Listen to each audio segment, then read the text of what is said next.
Alright guys, so I'm going to show you how to go from your online media, the stuff you shoot from the camera, to offline media, the stuff that you're going to be editing with, back to your online media when you go to turn over for picture. So the first thing that I'm going to do is I have my Avid project open here. I'm going to open up my dailies folder. I'm going to make some bins. Alright, so here I'm going to want my linked footage. Okay, and then I want my transcoded footage. Make this a little bit bigger. Okay, and then in here I would have my sync bin too. Okay, so for linked footage, we're gonna find a clip. So we'll go to source browser. Okay, and I'll bring that over here. So I'm going to be pulling stuff off of this drive right here, my D drive. So this is like an external drive that would be plugged in. Okay, I'm going to go to my dailies example that I built. Put in the date of the card that's transferred. Okay, and I'm going to link to these clips. Okay, so I want to make sure that this is clicked for link. I want to make sure that it's going to my targeted bin, which is linked footage, and I click link. Okay, so now from here, we have all of our linked footage in here.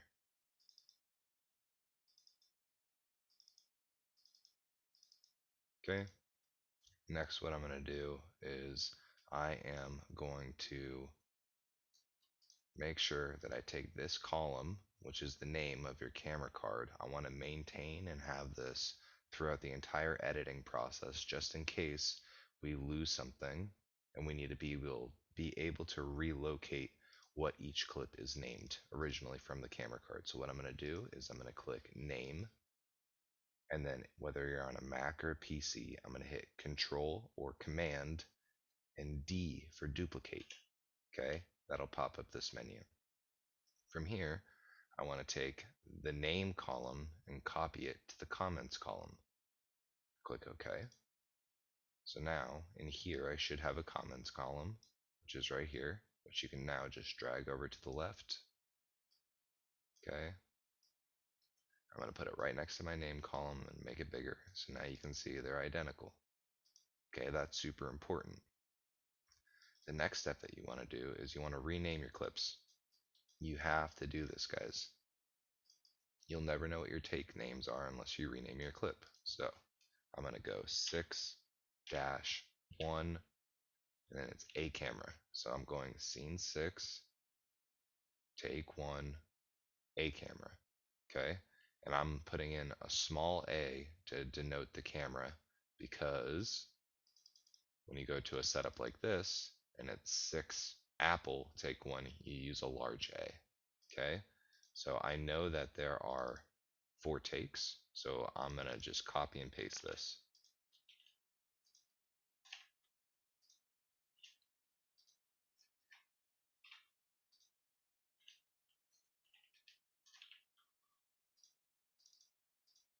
This is 6A1.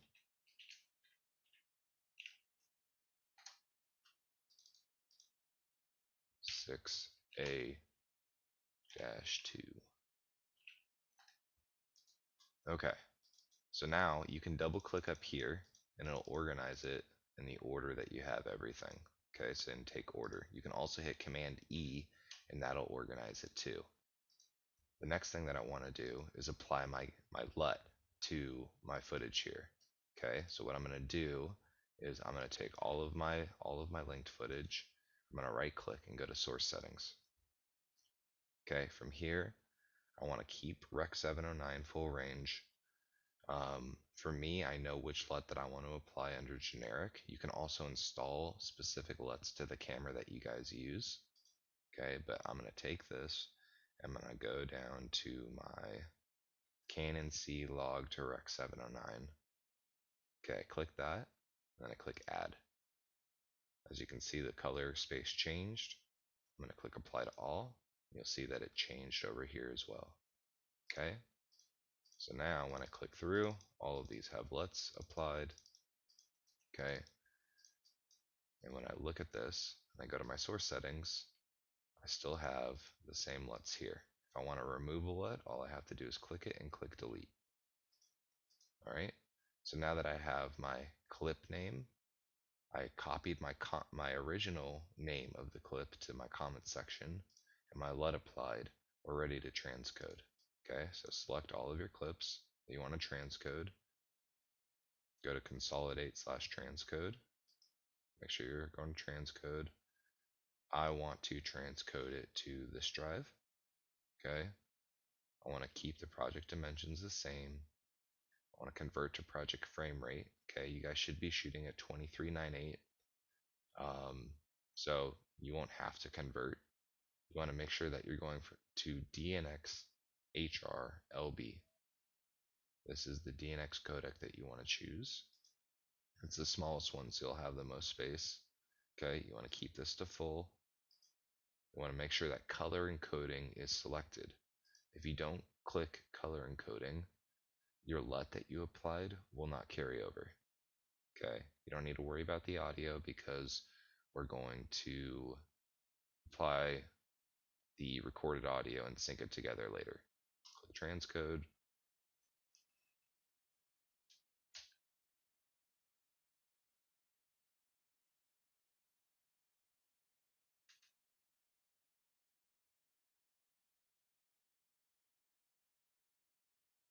So now the important thing here, while this churns, I'm going to talk over this. I'm only going to end up doing one clip here just to show you as an example. But the important thing to know about the relinking process is that you need to be able to maintain this clip name. This clip name is so important.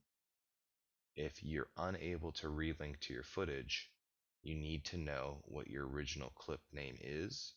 And if you keep this in the metadata in the comments section, you can always go back to your card and find this exact clip. And then you can relink it that way by linking back to it and then finding the time code, which is found up here. And you can manually overcut all of it. For a 20-minute project, if you had to manually overcut every single clip, it's going to take a while, but you'll be able to, and that's the thing that's important.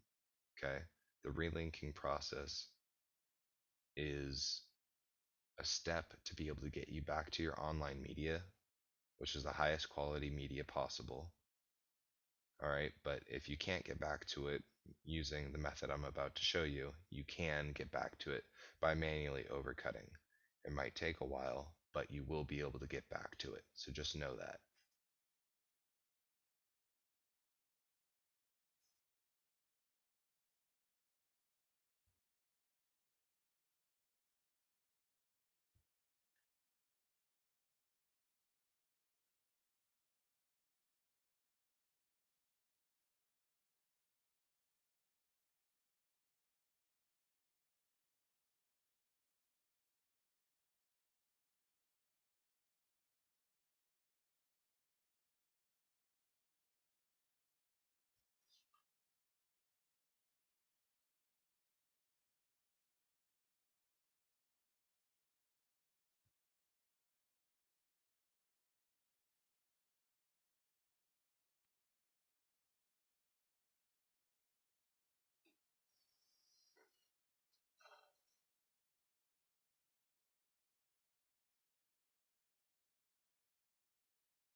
Okay, so the first clip is done.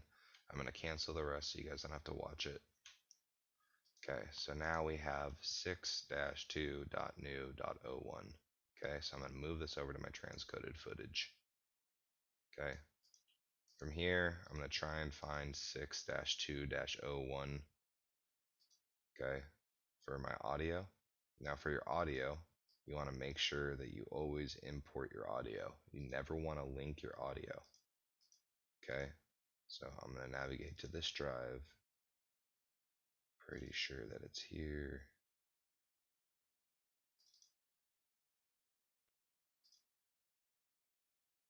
Actually, the fastest way that I can find my audio here is looking at the date. So 0413, that's what I want. If you see this, this is the year 2021, 04 is the month, and 13 is the date, just so you guys know.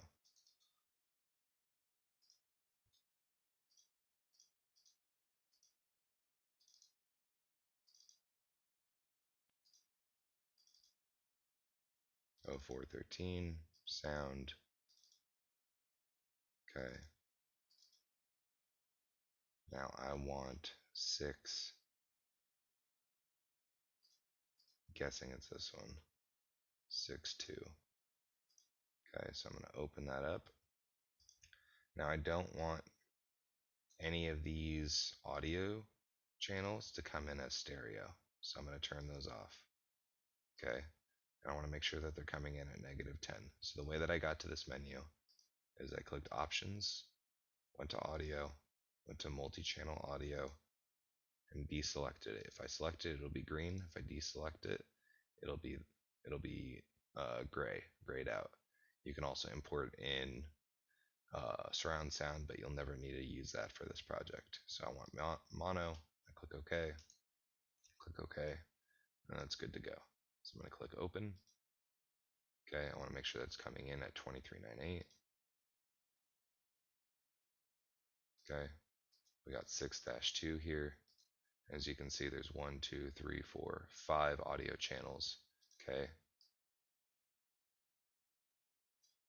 and you can see here that the audio channels are mix left, mix right, Jillian, Blair, and Boom 1. Okay, so I have all of those as an option. Okay, so I'll copy this by holding Option or Alt, clicking it, and dragging it over to my sync bin. Okay, so there's multiple ways to be able to sync these clips. All right, the easy way to do it is to select both of your clips, right click, click auto sync, then from there go to waveform analysis if you guys did use on-camera equipment to do it. Okay, if you want to keep your on-camera audio, you can click this, and that'll keep your on-camera audio. All right, if you want to keep audio from audio clips only, you click this option. Okay, I want to collapse my audio tracks. Okay, and click OK. So it's going to read the audio that's there. Okay, from here, you'll know that it's done when you have a sync at the 01 or at the end of this. Okay, so I will check, and you always want to come in and check. Okay, so the fastest way to check your sync is you can open up your source side, which is this button down here. This button toggles from your record side, which is this side, to your source side, which is this side. So I click this button, all right, and you can open up your menu here, your track control panel, and then click this button. This will turn on your waveforms. So the fastest way to find your slate is to look for this moment right here. I'm looking at this point right here in my timeline instantly. Okay, so you can play it and you can check sync. So I always put, you want the sync to be between these two bars. If it's between those two bars, you know that it's correct. Okay, so this one's correct. For me personally, I like to work with clips that only have one audio channel. Okay, so there's 5 audio channels here. What I'll do is I will mark my in and my out by clicking T. Okay, and from here, if I subclip this out, now I only have one audio channel. Okay, and the reason why I like to do that is because now you're only working with one audio channel instead of having 5 audio channels to patch every time that you edit. Okay, and you say, well, what if I want to use another mic? Well, then all you have to do is turn on your A1 on your source side and then match frame. Okay, I have, this is the match frame button, but I have my match frame button key bound to my tilde button, the button next to the number 1 on your keyboard. Okay, I match frame that, and then that'll bring me back to my audio channels here. So that tells me that I can access all audio whenever I want. So let's say that I wanted to use a lav or the boom.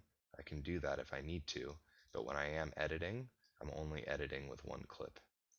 So from here, if I was editing this, I would then open this bin up, and I would create a new bin and call this scene 6.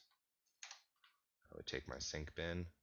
I would take this new one that has 6-2a.new01.sync01.sub01 and drag that into here. Okay? And from here, I would delete all of the extra stuff at the end. Okay, so now it's just 6-2a. And now you have a completed clip. Alright, I like to have my bin view as icons. Okay, so you can change your bin view up here. You can either have it here and you can write in comments here like, this was a bad take. Okay, you don't need to do that, that's an option, but I like to have my bin view like this. To be able to make your bin view bigger, you select your clip, you can hit Command A if you want to do all of them, and you can click Control or Command L to make them bigger, or Control or Command K to make them smaller. Okay, and to be able to display what's actually going on in the clip, you can just drag this here, your playhead here, mark an in. Okay, so you want to mark an in by clicking I or E on your keyboard. And then when you click over here, you can click Q. Okay, that's the go to in button on your keyboard. And that will show you what you have marked as your in. So let's do that again. Let's say that I want to show this right here. I mark my I, then come over here, click Q, and now you have that to show in Avid. Okay, so when you go to your bin, let's say that you're looking for this shot, you can find it that way. Okay, so let's do a mock scene just using this one take.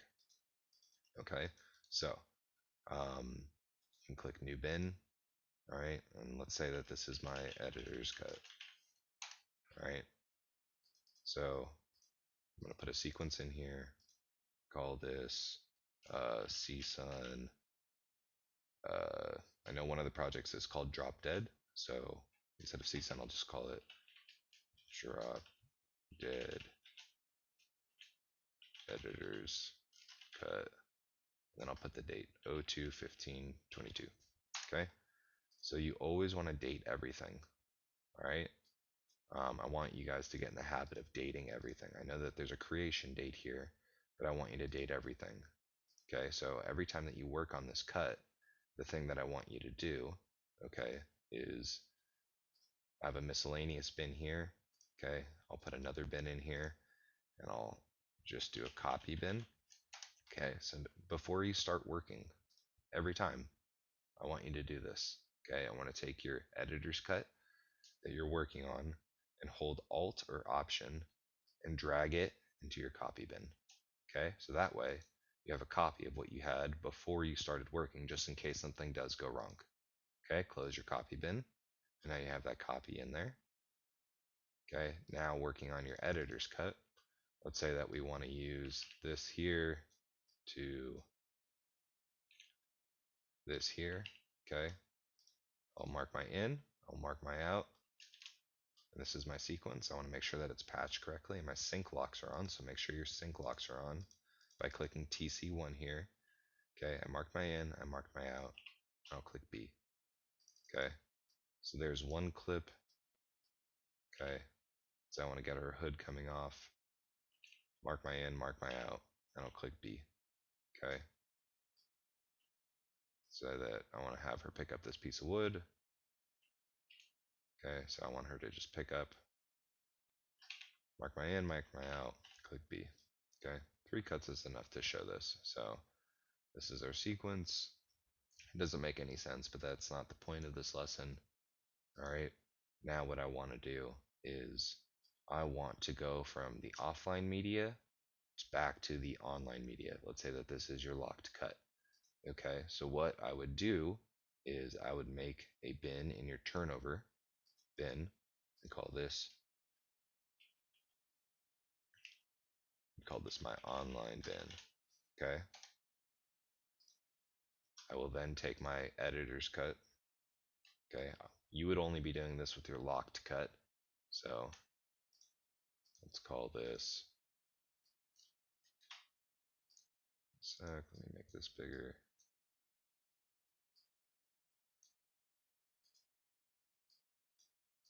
Okay. So this is our locked cut. Okay. From here, there's two ways of onlining this. All right.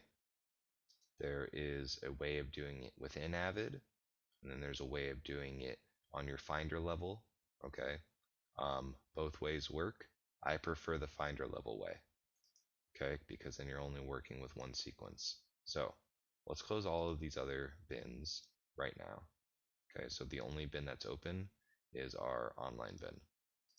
So we know that we're working with the right thing. Okay, so we have our online bin, we have our sequence here. All right, now the thing that you're gonna do is, let's say that you have multiple cameras that you're working with. Okay, what you want to do is you want to commit your multicams because you're locked. You're not going to be changing your cameras. So what you're going to do is you're going to right click your sequence, come down to commit multicam edits, click that, and click OK. I don't have any multicams because I didn't do a multi-group, but that's what you would want to do first. Okay.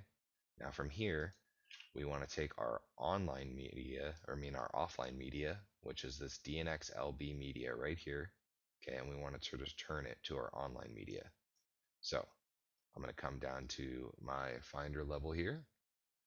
Okay, and I want to make sure that I'm going to the correct drive. So the fastest way to do that is to match frame one of my pieces of my clip, and I want to see what drive it's on. Okay, so the way that I got all of this information for this is by match framing to bring it over to my source side, and then clicking the window and clicking Control or Command I. Okay, so I can see that my media lives on the D drive, and this will show you all of the other information about this clip. Okay, so I need to turn my D drive's media offline. Here's my D drive, and the easiest way to do that without hurting anything is to take your Avid Media's Files folder and just put a Z in front of it. You can put any letter you want, but I just put Z. Okay. After I did that, watch what happens in here. Everything goes offline. All right. Now we need to be able to relink back to our online media. So now that this pathway is broken, we just need to be able to turn on the pathway back to the online media. So the important thing here is that you have your linked footage. Okay. You want to open that bin. So what you want to do is I would take a copy of all of your cameras once you have this and put them all into one bin, and I would select them all, make sure that they're all highlighted, just like that. Okay? Then I'd go to my online bin and I right click the sequence and I click relink. Alright? It's going to start off being here. You don't want to use this because you're not trying to relink to media that Avid created. Okay, you want to relink to items that you're linking to. So the only way to do that is by going to selected items in all open bins. You want to allow relinking to offline items because your items are offline. All right, and basically with all of this, you can keep it the same. Okay, match case with comparing source names, keeping all of these checked. Okay, I don't want to create a new sequence because I don't think I need another sequence here. So I'll deselect this, and I'll click OK. All right. So what ended up happening here is now when I match frame this, okay, you can see the icon here is a subclip. All right.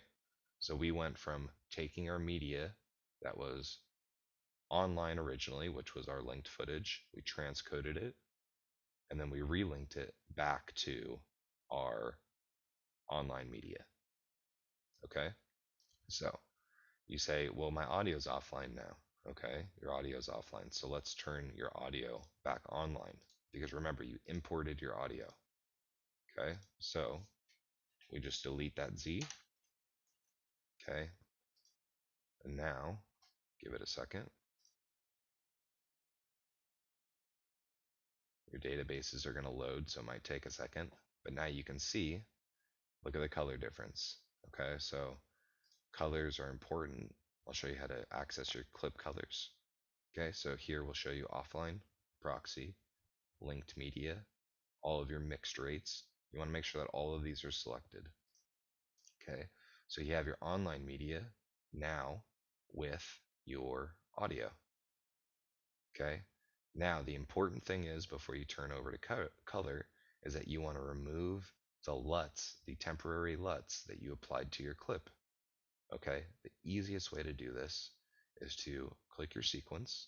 You want to right click it. Okay, you want to go to refresh sequence. Okay, and you want to click remove color adapters. So I click that, and as you can see now, that LUT has been removed.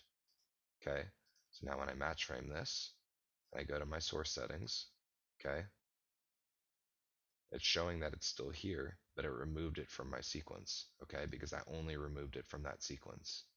All right, if you want to remove it, all you have to do is take this and click delete, okay, and you can take this level scaling, full range to video range, click delete, okay, and then click apply. And now your clip doesn't have any LUTs on it at all. All right, now from here, let's say that your colorist wants an Apple ProRes 4444 super high resolution codec. You can output it directly from Avid. Okay, so export to file. Make sure that you're going to the right place.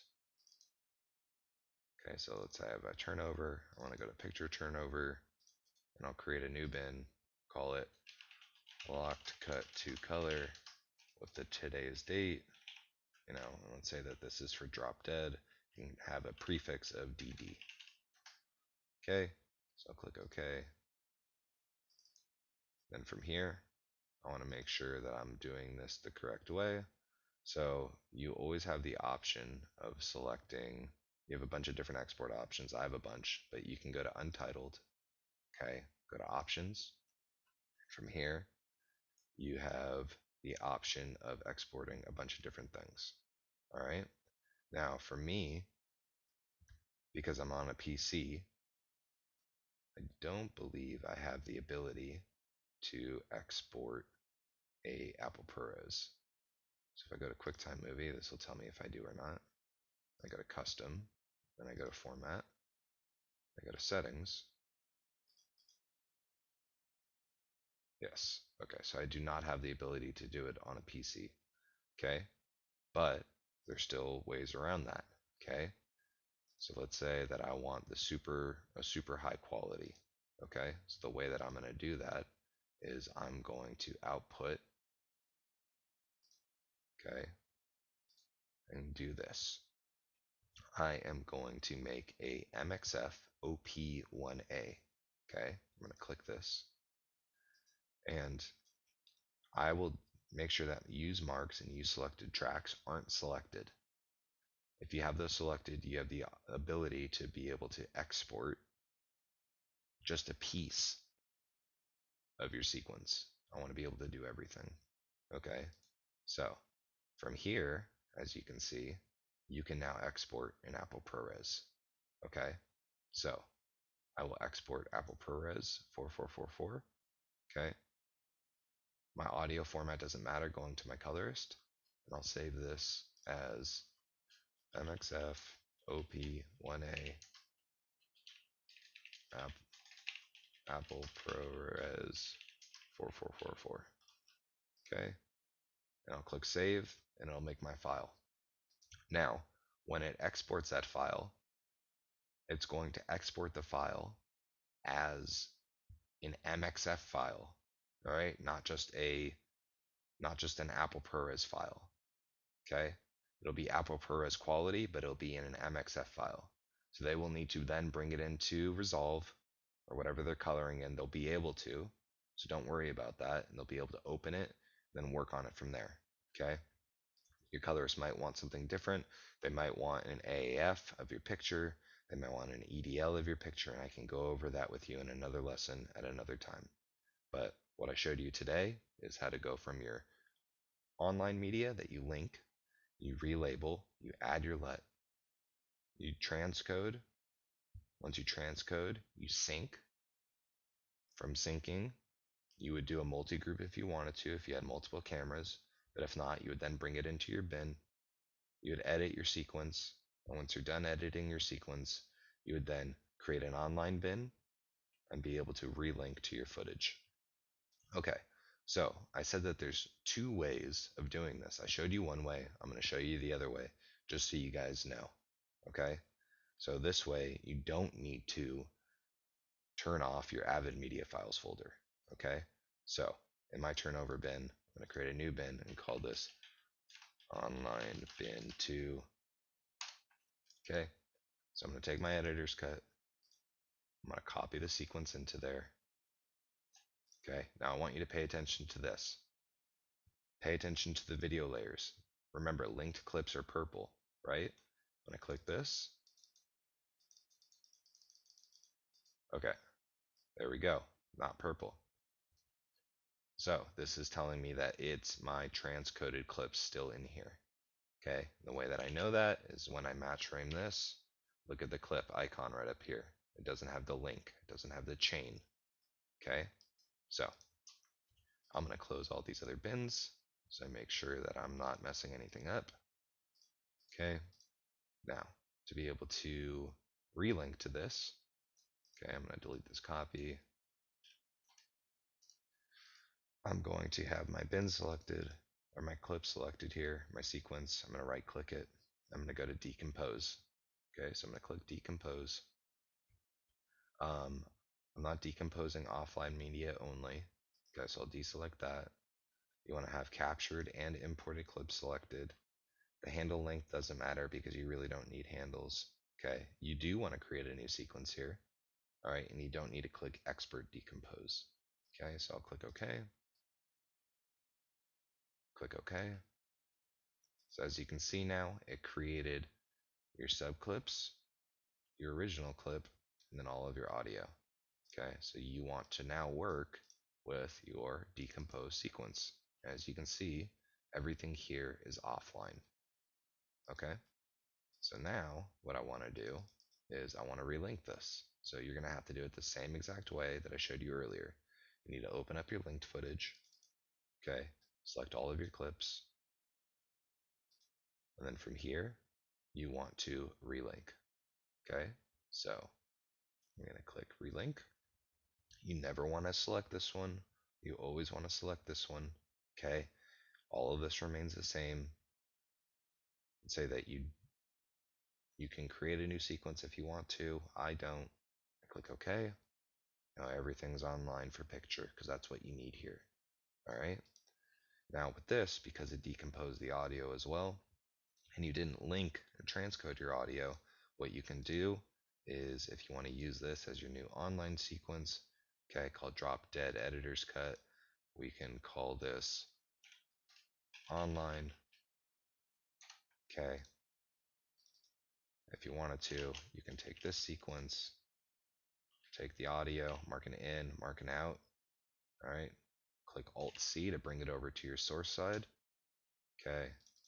And let's say that I want to replace this. I have my audio patched in, out, cut it over, and now you have it. So there you go.